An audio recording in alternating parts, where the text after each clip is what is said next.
The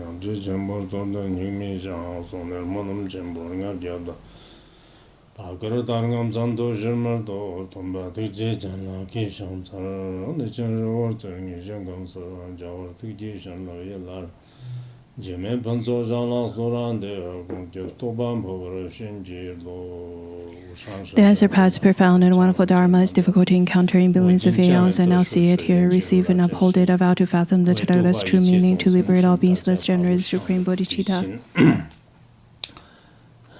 先念传承啊，土里么那么浪日浪春的，俺也不真不那些了人也弄，他那你连多里那这个的，年轻人这个日往人当，年代改没人没看，看那那很不些那年代在个的，你们叫人可或者俺就我日没些人他这些来着。다위 기른 코르 호츠더 응압지 보 고고 치실 고지 치실음 타르적 응얼레 저 니기 나나 하이 종티르데 제츠 장당 랑청 런친 지 메톡 차르와 비늪 응기 바 냥바 또르장 서버 림 스카르미 촉냥 치실 냥보 자 세리티 라베 고 lakkur hai zhong yang zhe jig ne zhe ge war yin no ka ji ser zang qi shi ren ka la yang zhe jig ne zhe ji de war yin no re re ber tang na sim chi za song ne man jim chang wer zib ji ma chog la so nie wang ne ri sim chi za ni dang so wu ne de za sim to ri yir Rëzëbërse mu ngozhir gyachon la ngore khotsid gyachig ne bir tang zhong tsar sarje shangdang dansa le winar namgir kangzang samchog tang ngore khotsid nibgyar ngapche pam tabkur tongyul lai zhongkir le genda khotsid shetang ngapag jang wakam gyalla kangzig dandan ne dedak 대덕 레제 네康 던던 노 슈로르 게츠르 런친 장제 대이 슈로 종치르 따나 드 ngore 호츠드 니르동 르가갸바 황스 셰당 스므테 xserle 시 xserti rawe korjam zibarte gupchu gupja gupchu tsagir gochin nama pansa hotsad shetang simbarte jang de shetang chi je gochong dan 好，我们下面 Now let us continue with our class on the wish-fulfilling treasury. Currently, we are studying the third chapter, which is the inanimate world. In the fourth chapter, we will get into the animate world, or the sentient beings world. Out of the textual outline, it has two aspects. One is the three higher realms, and then the other one's the three lower realms. Yesterday, we've already covered on the three lower realms, on the hell realm, the hungry ghost realm, and the animal realm. Today, we're going to talk about the three higher realms relying place, or the place for the place that would support them. In terms of the cosmology of Buddhism, I think we need to develop a sense of open-mindedness so that we will be able to further make analysis of the universe. Yesterday, I quoted from a doctor from Cornell University. His name's Dr. Thompson. He wrote a book. The book's title is The Mystery of Sacred Universe. Though he's not a Buddhist, he analyzed the view of cosmology from Hinduism, from the Veda traditions. He also quoted from the Bhagavan Purana and used it as the framework in combination with the modern science.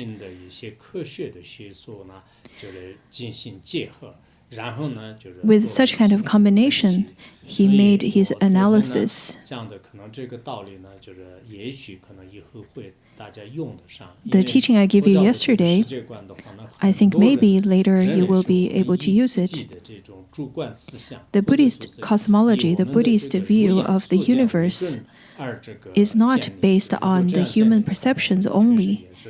If we were to judge everything being true or not based on our own perception, it is very narrow.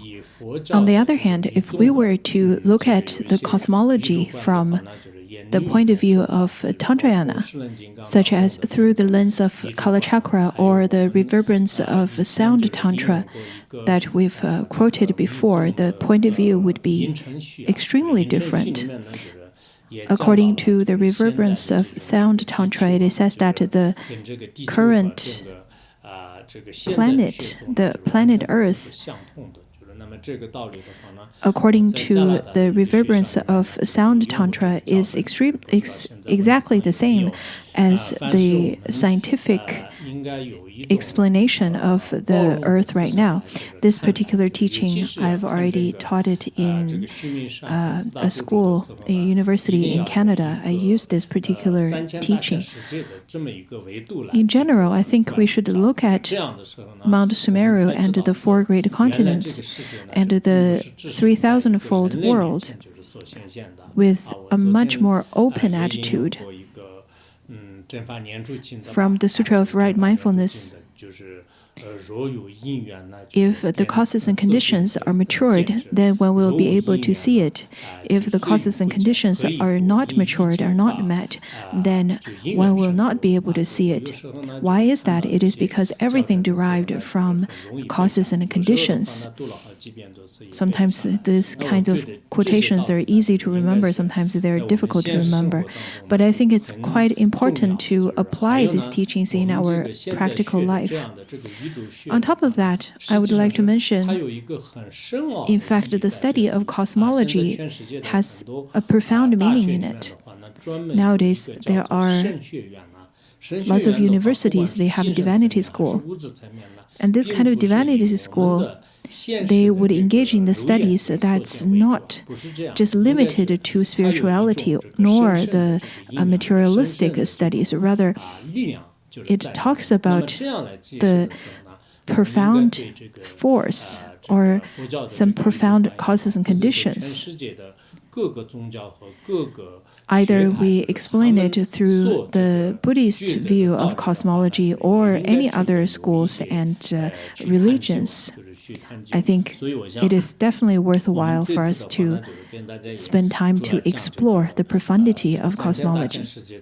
I would like to emphasize that the 3,000-fold world that is expounded in the sutras is not just focused on the sensory perception of the human beings. It is not just focused on the human beings of the Jambudvipa. In fact, the human beings of Jambudvipa can perceive very little. We can't even perceive all the other beings of the other three directions. Yesterday, we also talked about how there's a hell realm under the root of the Mount Kailash. As a Buddhist, especially people who study the Sriyana and Tantrayana, it should be a common knowledge. Of course, if you've studied the Mahayana Abhidharma, then you would understand that wherever people would part from this human world, then all of those negative karma that he or she had accumulated will be manifested at the time when they fall into the lower realms. And the hell realm, as well as Hungry Ghost realm, is not just a very stable place. Some of the sutras and shastras states that the common vehicle would consider that the three lower realms have a stable place, but the Mahayana uncommon vehicle said that there is no stable or fixed place for the three lower realms to take place, just as it is stated in the Bodhisattva Charyavatara. It says that the hell realm that has the volcanoes and all the guards, it is not that there is someone who created it or someone who made it. Rather, it manifested because of the karma of the sentient beings. It was said that the USSR once did a digging project, and once they dug all the way to 10,000 and 12,000 meters, they heard some kind of crying sound. The project was later paused. I'm not sure if it's for that reason. There are lots of stories about sentient beings that fall into the three lower realms, fall into the hell realm directly. It is just us that we can't perceive it. We don't know what is underneath the ground. It is very hard for us to perceive. People with lots of knowledge and wisdom, they would definitely understand that the world is not as narrow or as small as we perceive it. Unfortunately, the mundane beings only use their dualistic mind and rely on the narrowness of their flesh eyes. They would believe in some studies of a few books and believe in the research that people do. But that is very partial. So I really hope that all of you can engage in more study and contemplation upon it. And today we'll talk about the higher realms. According to Mipa Rinpoche's textual outline, there are two. One is for the place of human beings and the other one for the celestial beings. In terms of for the human beings, the verse goes, the human beings live in the four great continents and the subcontinents, except for the Chamara continent. Originally, there are the four great continents, as we studied yesterday, and two subcontinents to each of the great continents. Therefore, there are 12 continents together. However, the continent of Chamara, which is the subcontinent of Jambudvipa, is not a place for human beings to live because it is a place for the Rakshasas to live. According to the Tantra of a great illusory net, it says that the hungry ghosts, the great Rakshasas, live over there, but they did not. Over here, it just says the Rakshasas, and not necessarily pointing to the sentient beings as the pretas. The great Rakshasas, even if they are living in the human beings, they would be the ones who are quite vicious. So the human beings live on the four great continents and the seven smaller subcontinents. According to Mahavibhasha Shastra, it also says that the Chamara continent is the continent of Rakshas, and it belongs to the world of the pretas. It should be part of the preta realm in the six realms. Also, according to Mahavibhasha Shastra, it says that each of the continents have 500 smaller continents, and out of the 500 smaller continents, some of the continents are occupied by human beings, and some of them are non-human beings, some of them are without any sentient beings to live. They're empty. According to Mahavibhasha Shastra, there are lots of similar analysis and descriptions. Whenever you have time, I think it would be really good for you to read into the Mahavibhasha Shastra and the Abhidharma and Agana Sutra. If you have time, you can also read into the Gate into Wisdom composed by Mipa Rinpoche.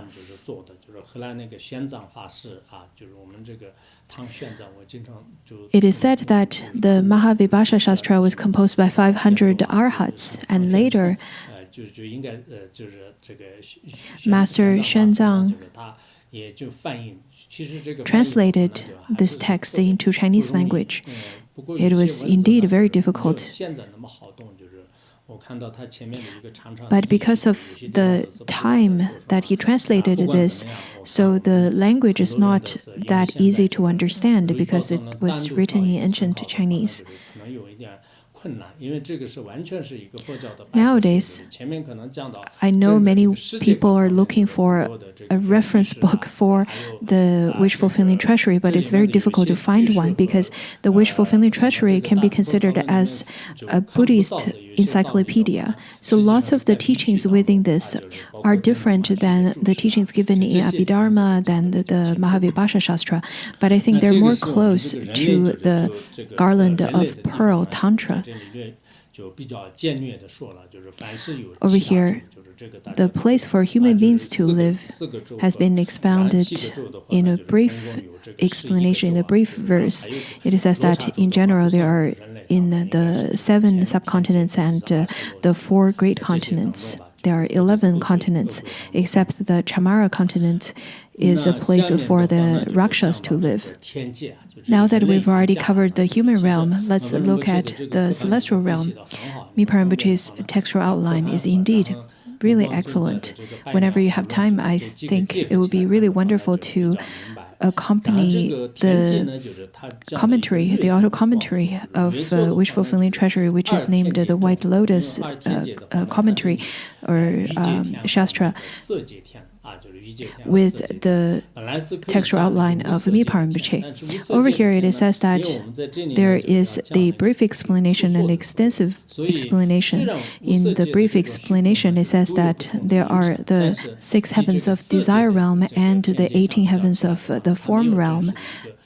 However, it doesn't talk about formless realm because compared to the other 2 heavenly realms, the formless realm doesn't have coarse forms. They only have very subtle forms. Therefore, it is not expounded over here.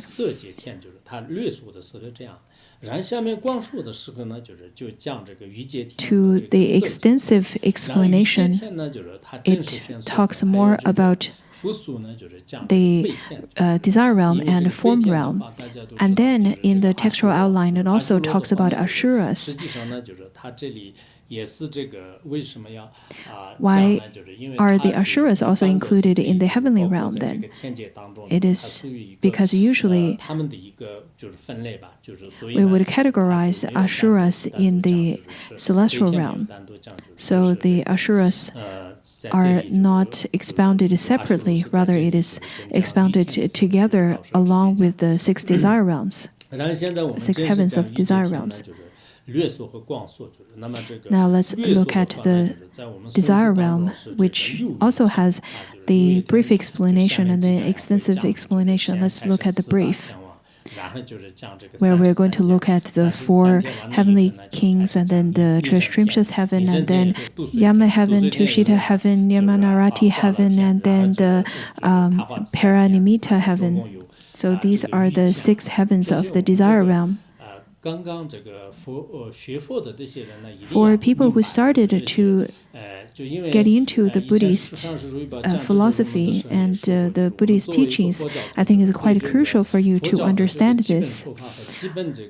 When Ponzo Rinpoche was given teaching on the gateway to knowledge, he said that as a Buddhist, if you don't even understand the basic terms and the basic logic of Buddhism, we should feel quite ashamed of ourselves.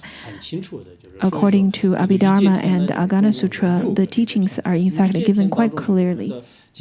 For example, the desire realm that has 6 heavens, 6 celestial heavens, and then there are the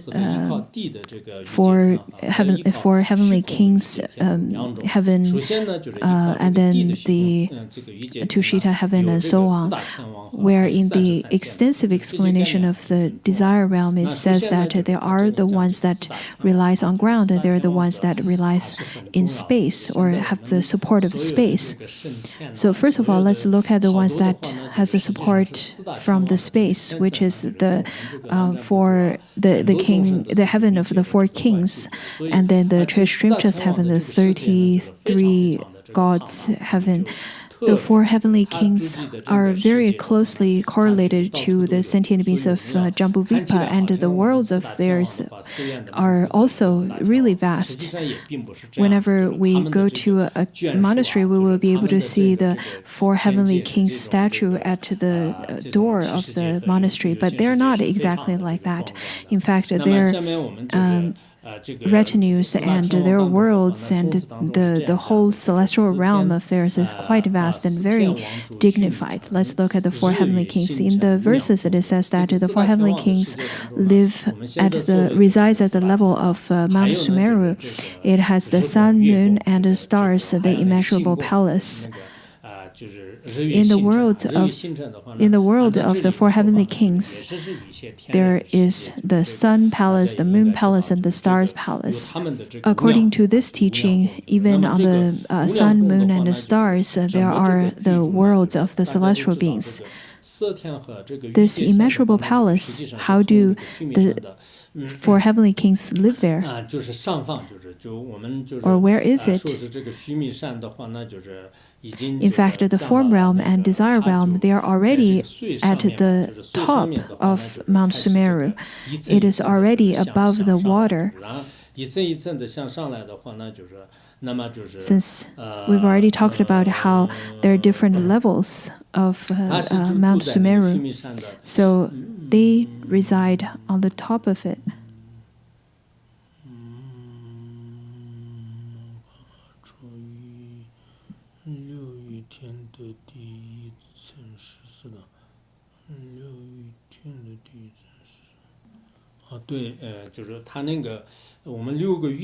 So the foremost of the six heavens of desire realm would be the four heavenly kings. That's where they would reside, the topmost tier of the lower half of the Sumeru. So they would be the highest out of the four tiers. And then the most bottom would be the ones that's living right above the ocean of right above the ocean layer of the Sumeru mountain. So that's the holding basin yakshas. And then the second layer is the holding rosary yakshas. There are the different terms in Chinese to call these yakshas. They are also considered as the celestial realms or celestial beings. And then the one that lives on the first tier, they're named as the basin holding yakshas. Usually, whenever we call those celestial beings or the protectors, we would call them by their main implements. It is not that they always hold that implement. For example, some of the robbers that holds the guns, we would call them the short-speared robber, according to some of the according to some stories in the sutras about the Buddha. Then on the second tier, so those are the yakshas holding rosaries. And then the third tier are the ever intoxicated yakshas, maybe because they always take the intoxicants. The fourth tier lived the four great heavenly kings. According to the pictures from the Han tradition, on the Mount Sumeru, there are lots of depictions of Mount Sumeru of the 3,000-fold world. Mount Sumeru, above the surface of the water, they have different tiers. They have 4 tiers. And these tiers are not seen by our eyes, as you already know by that. So on the 4th tier, that's the 4 great heavenly kings. each of them, they have many retinues as well. For example, the east, there are the retinue of Gandharva, and the south of the Kumbhada, and the east of the Nagas, and north of the Yakshas. According to, for example, lots of the sutras taught by the Buddha, and in the aspiration of Samadabhadra, there's the name of Gandharva and Kumbhada that shows in those teachings. In fact, they are the retinues of the four great heavenly kings. Some celestial beings, we can also say that. And then the four great heavenly kings' palace. On the east, there's the palace of Datarashatra. Then on the south, that's the palace of Virudaka. And then the west, Virupaksha, and then the north, Vaishravana. In fact, the names to each of their palaces are different as well. For example, the name of Virupaksha is the jeweled palace. And then the palace to Vaishravana is called the willow palace. The four heavenly kings, they're in fact Dharmapalas. According to Han Buddhism or Tibetan Buddhism, usually at the entrance of the monastery, there are the pictures of the four heavenly kings, because they've already made promise to the Buddha. Wherever there's the center for the Buddhism teaching, they would be there and to protect it. Therefore, we would usually paint the pictures of the four heavenly kings or build the statues of them. According to the Han tradition, usually the first shrine hall would be dedicated to Maitreya, and then the four heavenly kings. Therefore, whenever our Sangha members were to build the centers, the first thing I think would be important to build the four heavenly kings, to build the shrine for the four heavenly kings. This is quite important. Of course, wherever you go, you should comply with the tradition and custom of the local people. If you were to comply with their custom, then when it is time for you to propagate the teaching of the Dharma, you will not encounter lots of unnecessary obstacles. Otherwise, for example, if you were to be at a place where Tibetan Buddhism is not necessarily very popular, then if you feel that you have to paint or make the statue of Tibetan Buddhist figures, then people would generate jealousy and doubt and all kinds of things like such. Therefore, when it comes to the time for us to propagate the Dharma, to build the Dharma centers, or for us to lead the sentient beings onto the path of liberation, then we have to be aware of various aspects of giving them teaching and giving them the guidance in a skillful way. In this way, it would be easier for us to proceed further and further. Anyhow, as a Mahayana practitioner, as a Mahayana Buddhist, if we can even build a small shrine hall for Avalokiteshvara, or build or have a small house for listening to the Dharma teachings, or even build a senior's house or a home, rehab center, or even a worldly gym, let's say, if you were to build those out of a kind heart to help as many people as possible and use various skillful means to benefit sentient beings, I think it would be still beneficial, as long as you can also implement the teachings of Buddha Dharma within those centers. Now, we've already discussed that there are 4 heavenly kings' palace. There are about 250 yojanas of the palaces.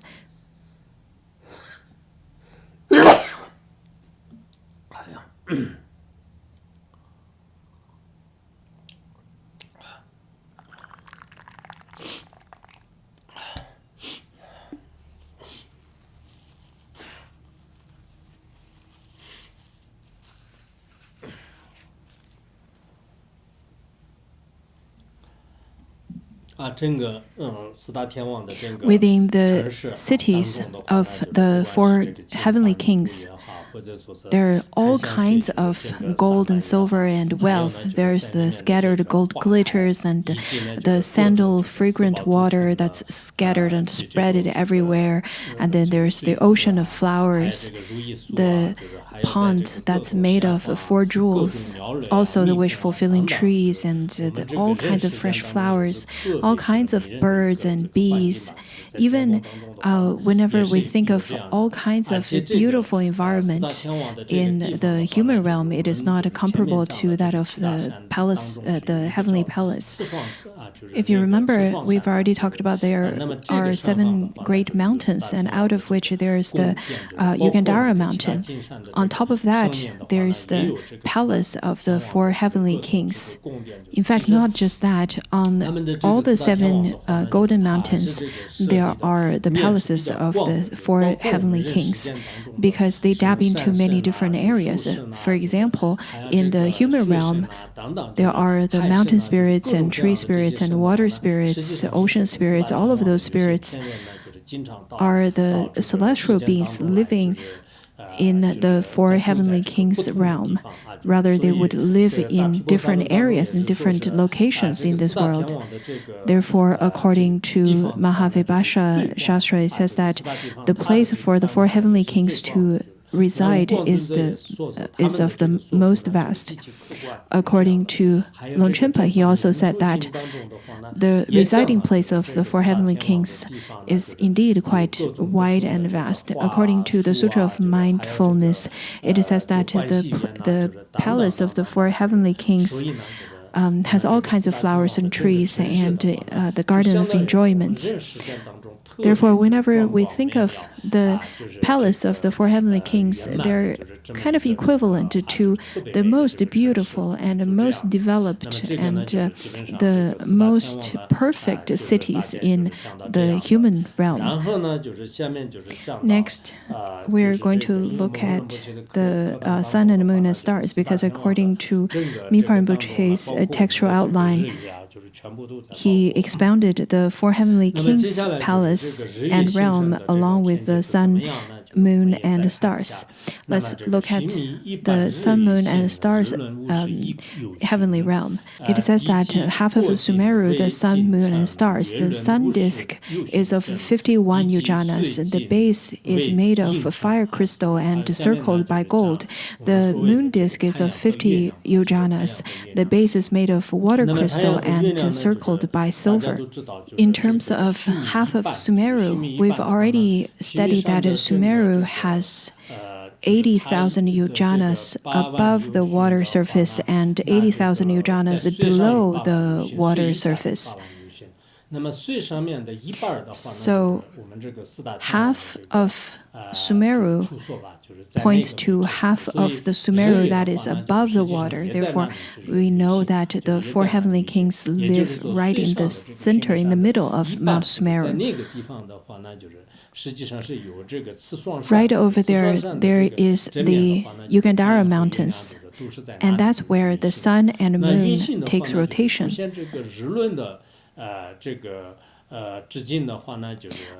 The diameter of the sun disk is 51 yojanas. The base is made of fire crystal. Some said it's the fire balls, but over here it says it's fire crystal. Circling it, it is made of gold. And then the moon disk has the diameter of 50 yojanas, and the base is made of water crystal. And then circling it, it is adorned with silver.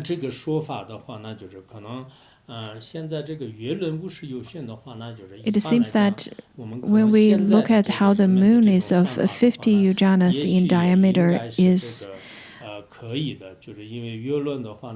好像现在也是大概就是可能按照这个舆论的这种算法 is fitting to the current people's calculation, because 1 yujana, according to the Chinese tradition, we would calculate 1 yujana as 80 miles or 60 miles. 3000多公里，就是基 And 本 then 上 in this 现在 way, 的算法是应该是比较这个可以的。但太阳的话 if 呢， it is 80 miles, that is 40 kilometers, 大小的这个差别比较大的，就是一 then 般的 that 话呢， would 就是 be 太阳一般是 3,000 kilometers for the moon, which is 140 similar 万公里啊， to 那 the 这样的话 now 呢，跟这个 calculation based on 现在 the 的这 now 种 math. 就我们这 But 个 when 现 it 在 comes 的 to the 这种太 sun, 阳跟那个古代的这个 I 经文 think 里 the 面怎么样呢， size 就是还是有一 difference 定 is a 的差 little 距。 bit 但是它 big. 的这个太阳的无视义有训和舆论的无视有训 But 的话呢，实际 the 上是 number 大体上 51 还有其 yujanas 他的这 to 个 the sun and 经文 50 to 当 the 中的话 moon 呢，就是也是一 is 致 the 的 same 这个 according 说法 to 呢， the 就是应该是 Mahavibhasha 就是 Shastra. 没有什么差别的，就是那这里的话呢，就是说我们现在就是他这里的这个说法的话呢，就是都相当于是一个就是这样的这个就是他地基是这个霍金。 And over here it 霍金的话呢， says that 就是因 the 为 base is 热 of 热 the 然后 fire 舆论的这 crystal 个 because it 地 is 基的 of 话 the 呢，就是 property of 它是这个 heat. 最近 And 所 then 以呢 the 就是 base 是清 of 凉的。 the 但现 moon 在的 disk 说法 is 呢， of 大家也应该 the 就 water 是知 crystal 道，就 because 是 it 这 is 个地 it 球围 has 着 the 这个太 cooling 阳转， property. 然后月亮呢就是围着 Now 地 we 球 say 转。 that 这样 the 的时候，我们这个世界 earth 当中的话呢， rotates 就唯 around 一 the 的可 sun 能 and 有 the 月 moon 球， rotates 月 around 球的话 the 呢靠 earth. 的我们就是比较近的，而且月 From 光 our 的话呢，就是 perspective, 说是 the 太阳的 moon 这个 is 翻光 closer to 就 us. 是太阳的 It 翻 is 光。 also said 但 that 是太阳 the 是热 moon 性的，就 reflects 是 the 翻光的 light 话呢， from 就 the 是为什 sun. 么是清亮的？ But if 但 the 有些 sun 时候 is 是 of the 光和这个 heat, 热 it 呢， has 就 the 是有点 property of 不同 heat. 的，就 But 是它的那 why 个 is 热 the 度呢就是没办法 reflection 穿过。 cooling? 然后那 Because that's a 个 property to the moon. 怎 Some said 么讲 that light 但 and 是这样 heat 的话呢，就是太阳 have 因为我 different 们就是 properties. 特别 The 特别 light 遥 can be 远，就是那 transmitted, 么 but the 它 heat 的热 can't. 度都是可以穿过了。 That is 一般来 why 讲， the 我 sun 们 is 可以 far 说 away. 是有个什么 But 这 in 个 this 热 way, 的光的 the 照 sun 到 is far 其 away 他的 from 这个 us, 玻 but 璃 the 啊， heat 就是 can 然后 also be 它反过 transmitted 来 to 的话 us. 呢，是不是热还是冷？当然这个说法呢，就肯定有这个科 Of 学 course, 家或者 this 是 is 现在有这个 the 现在的这 teaching 个 from 说法 the 吧。不管怎 scientists. 么样呢，就是这 Anyhow, 个 the 这 teaching over 天宫和 here 月宫呢，是大概是它的这 talks 个面 about 积，我 the 觉得是舆论的这个面积 sun 呢，就应 and 该是基本 moon's 上跟现在的这个说法是一致的。但 diameter 是这个日论的话呢， and 就是恐怕跟现 the 在的这个 surface 说法这个 area. 差距比较大的， In 因 terms 为 of the 它 calculation of the 它的 moon, 这个 I think 直径 it's 是如果 very 无视 similar 有 to 序 the 的话 now 那就是 science, 那 but when it 它的 comes 这 to 个 the 正 sun, 常的话 the 呢，就是应 number 该是 has a 如 big 果是这 difference. 个对153 If we were to talk about the circumference based on the diameter that's pointed out here, then out of the 50 yujanas of diameter, the circumference should be 153, and for the moon it should be 150 yujanas. Anyhow, this points to the city of the cities of the heavenly realm, and they are circled by gold and silver.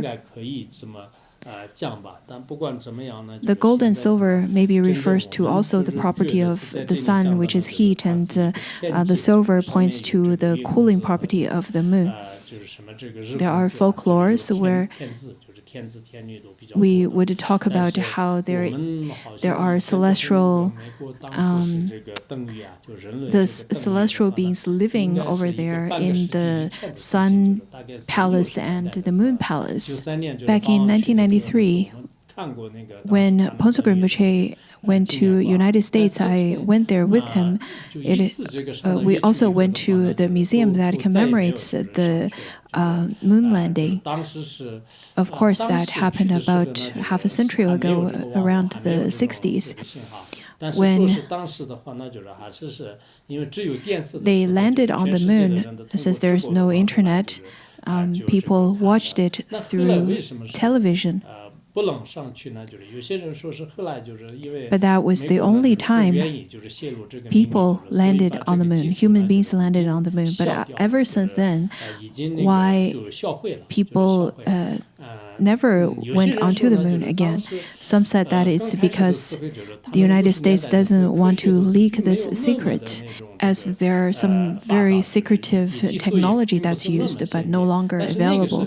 Some said that back in the 60s, the science and technology was not that advanced yet.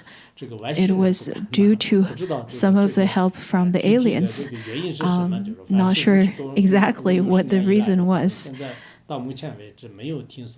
After 50, 60 years since then, haven't heard any country seen this earth on this earth has that kind of science and technology to send people back to the moon again.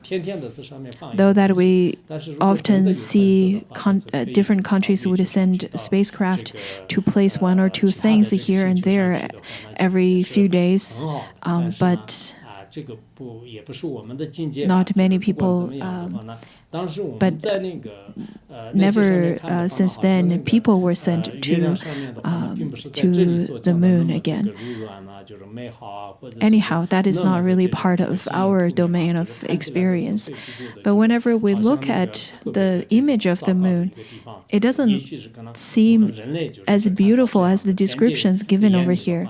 It is not so clear and golden and silver and soft. Rather, from the images, we see that the moon looks rather quite gray. It doesn't look very attractive.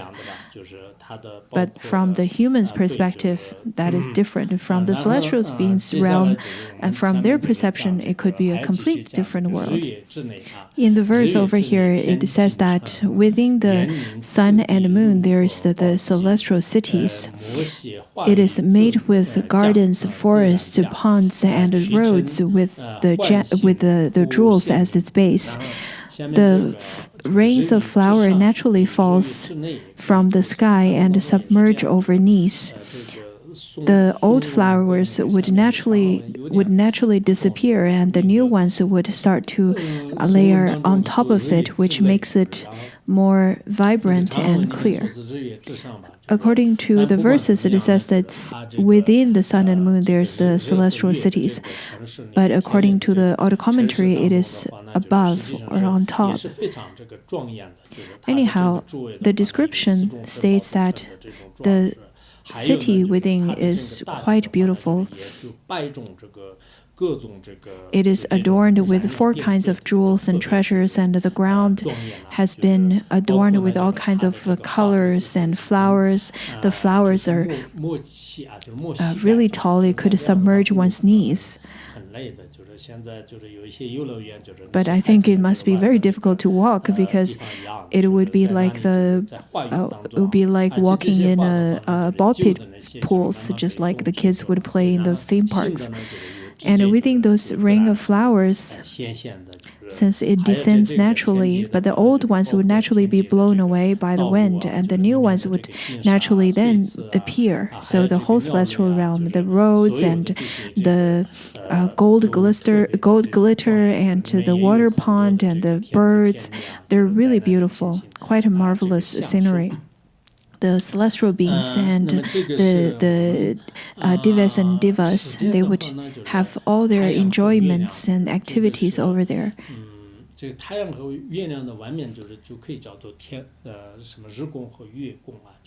The outside of the sun and moon can be called the palace of sun and palace of moon. According to the extensive biography of Shakyamuni Buddha, it says that Shakyamuni Buddha, when he was at the causal stage, he transformed into, at that time he was born as a small rabbit. At that time, he was in a group with other animals, and then the Indra was testing the aspiration of the Buddha, so he manifested as a poor and hungry man and begging for food from this group of animals. each of the other animals manifested into a very harmful way and tried to capture the other animals to sacrifice them and to give him as the food, except the rabbit. The rabbit then sacrificed himself to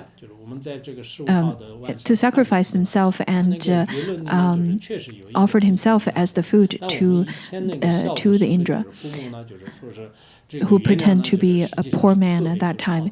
This rabbit then was taken by the Indra to the Treasury heaven, so the corpse of the rabbit, and he was taken to the mansion of complete victory in the palace of the moon. That is why the moon has the imprints of the rabbit, and we can see that every 15th of the lunar month. When I was young, my parents said that that's the moon, and there's a really beautiful palace over there. There was a bodhisattva who sacrificed him or herself to the sentient beings, and then at that time the celestial being got very touched and then took the corpse of that animal to the moon palace. Whenever people would look at the moon, they would be reminded of such fearlessness. There's another Zen story of the 23rd patriarch of Zen tradition in India. His name is Haklina. His mother didn't have a child until she practiced lots of virtuous deeds in the Buddhist rituals. And later she was pregnant with this young boy. After he was born, Buddhism was not very prosperous.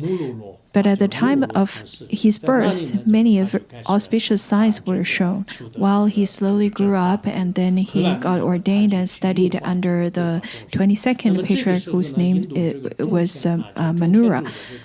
After he attained the correct, after he received the correct dharma and started to traveling around in India to benefit sentient beings, he traveled to this country, and then the king, before he arrived there, he had a wonderful dream where the moonlight shined over everything in his dream. So he secretively asked his ministers, saying that, "What is the sign of my dream?" Some of the ministers with wisdom said that it is a sign that a wise person will come here. That is why when the Venerable Haklina showed up at the door of the palace, he was invited by the king with the highest rituals. And then at that time,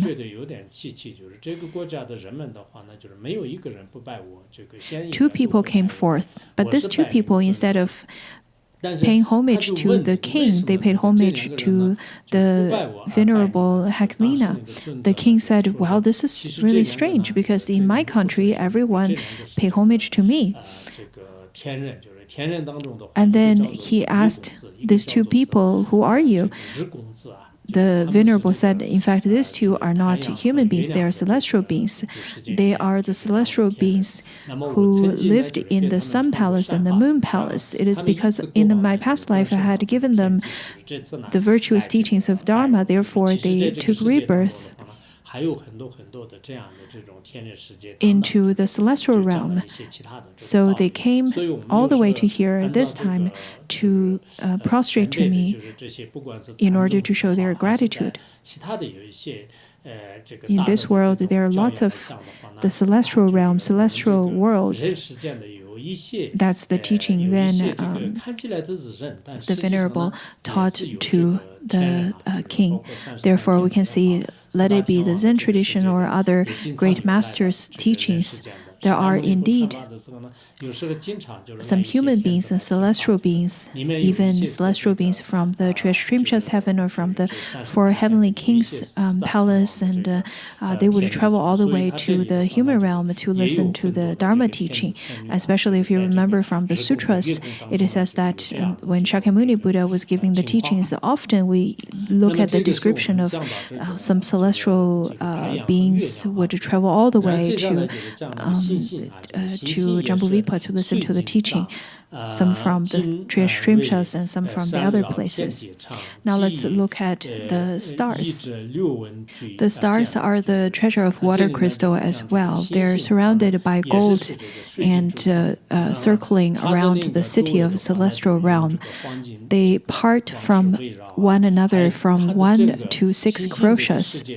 Over here, it talks about the stars are made of water crystals as well, and they are decorated with gold on the sides.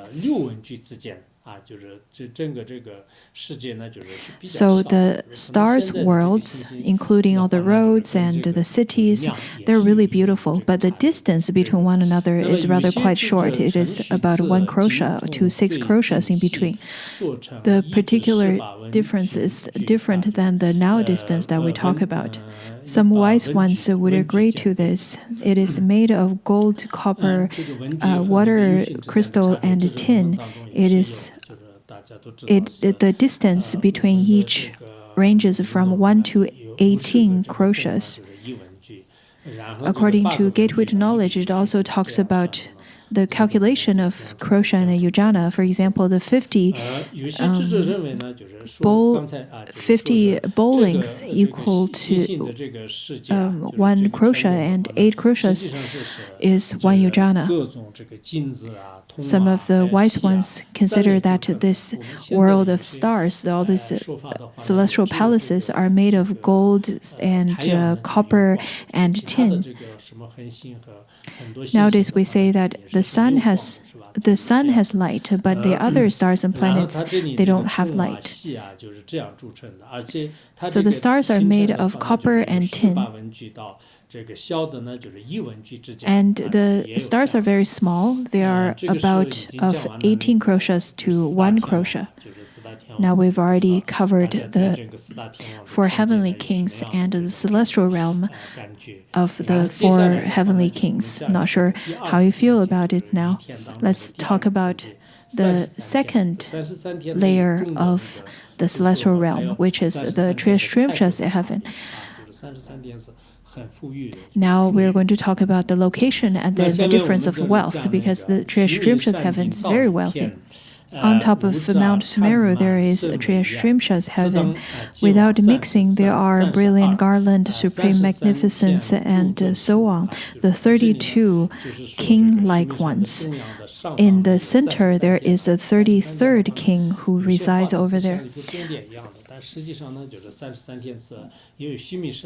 Because Mount Sumeru, as a mountain, on top of the mountain is actually flat. And at that place, that's the Treasury heaven. When we studied the Kshitigarbha Sutra, it was when the mother of Buddha took rebirth in Treasury. That's when the Buddha then also went to Treasury heaven and gave the teaching of Kshitigarbha Sutra to his mother. So over there, that's the Treasury heaven, and there are 32 king-like lords. We've talked about all of them in the words of my perfect teacher, where it describes the war between the celestial beings and the Asuras. In fact, there are 32 places, 32 palaces without mixing one to another. There is the brilliant garland and supreme magnificence. Also, there are 32 king-like ones. residing over there. So you can also take them as ministers. When it says king-like ones, it refers to the ministers. Among all and lived in the center resides Indra. He is the Lord of Lords, God of gods of the Trishrimsha's heaven. Therefore, it is called the Trishrimsha, which means the heaven of 33 gods.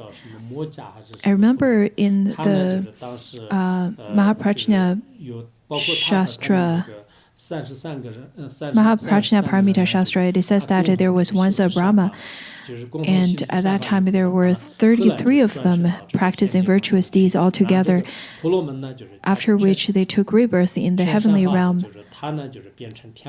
And then because that particular Brahma asked all of his friends, the 32 friends, to practice virtue, therefore they became the 33 gods of Trishrimsha's heaven. So now we know that there are the 33 palaces and the 33 kings or gods on Trishrimsha's heaven. There are different descriptions of it in other sutras and shastras. The verse continues to say that the Mount Sumeru has 4 borders. Each of them have 80,000 yojanas. And on it, there are cities and gardens and the trees, as well as the all-victorious palace. According to the Long Agama Sutra and Agana Sutra, it also states that on each of the borders, each of the sides of the top of Mount Sumeru, it numbers 80,000 yojanas. And on it, it has the city of the celestial beings. There's the gardens and the forests and the bays and the trees of the forests of wish-fulfilling trees and the all victorious palaces. And later we will look at them one by one.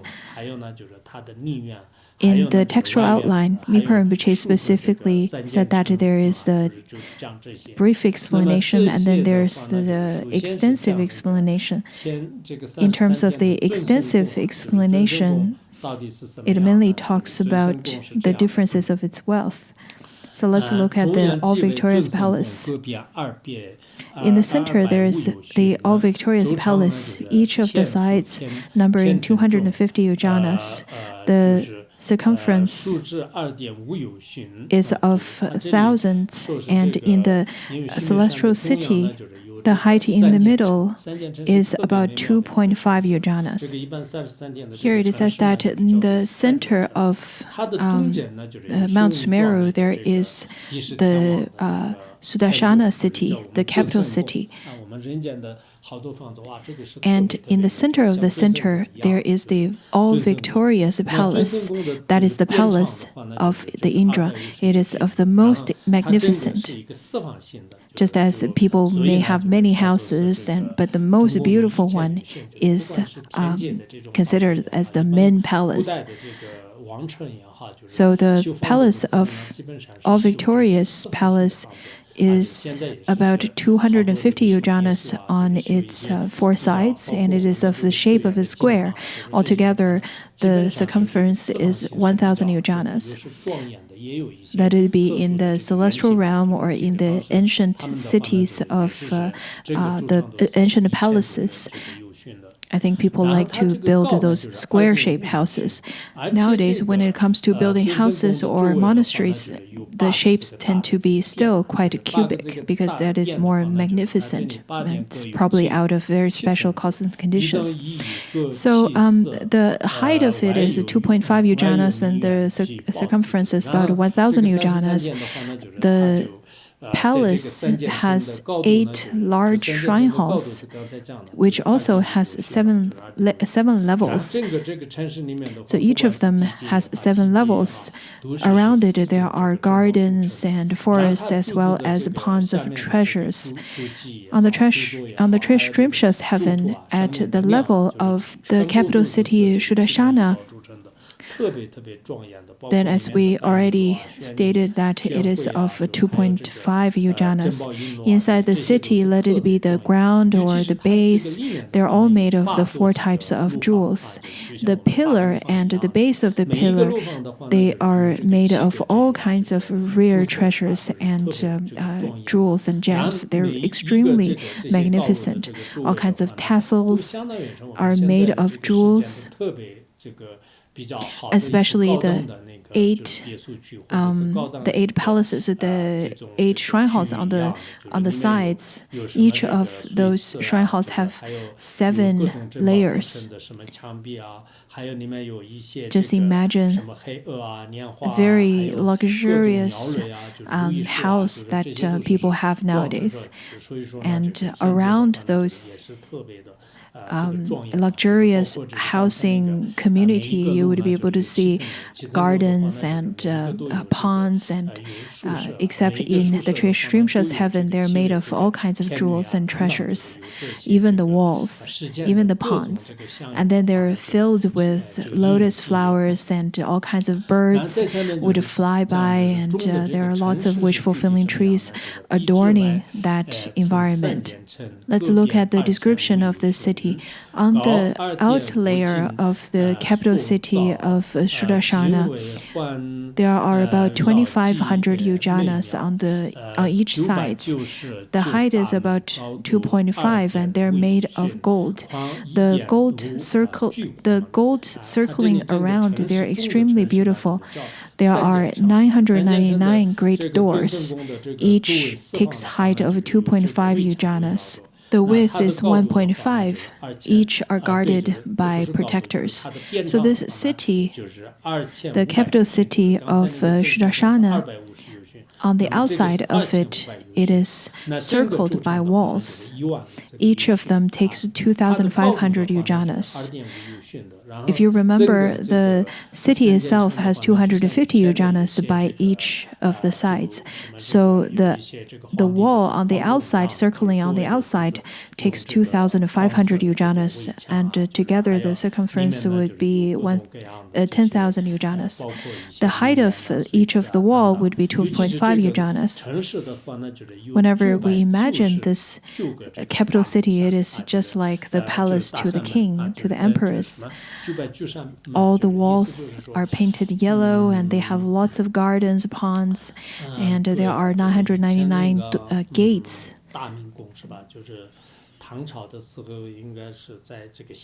During Tang Dynasty, there were 17 kings took the city Xi'an as the capital city. I once went to the palace over there that has 9 layers of doors, 9 layers of gates, and they told me many stories over there. So they had lots of gates, though that many of them do not exist nowadays, but the city used to be quite magnificent. The Forbidden City was built by Emperor Yonglok. This imperial palace, in fact, had many little houses. It was said that when he was building it, he had the intention to build 10,000 little rooms, chambers inside. However, later he had a dream from the Indra, saying that you should not compare yourself to me. Therefore, Emperor Yonglok then reduced half of the chamber into 999 and a half chambers instead of 10,000. I heard that from someone who worked at the Forbidden City. He was taking a break, and we started chatting about it. He said that there are lots of rooms over there, big and small, and many of the doors are not open to the tourists. And mostly there are lots of the tankas and the Buddhist statues that's not open to the viewing of the tourists as well. Anyhow, it says that this city has 999 gates. Each of them takes a height of 2.5 yujanas, and the width of each gate is 1.5 yujanas. And those gates are made of all kinds of jewels and treasures. Each of the gate is guarded by 500 guards wearing armors and holding all kinds of all kinds of weapons. According to the Mahaprajna Paramita Shastra, it says that out of the 999 doors, each of the doors has 16 great powered spirits to guard them. Each of those guards would wear golden colored clothing.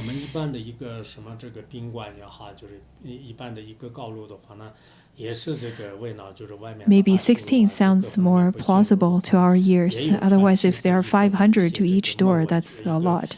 Anyhow, when we even compare to our world, the small hotels that we go to nowadays, they have lots of guards so that they can take turns. Sometimes I think to myself, the Trishrimsha's heaven that is so vast and so big, that has 999 doors and having 500 guards to each of the gates, I think that's normal as well. Because the Trishrimsha's heaven have lots of the obstacles from Asuras. In order to guard the city from Asuras, maybe they should have the 500 guards. Anyhow, this is the city of the Trishrimsha's heaven. Now, I think we should stop here.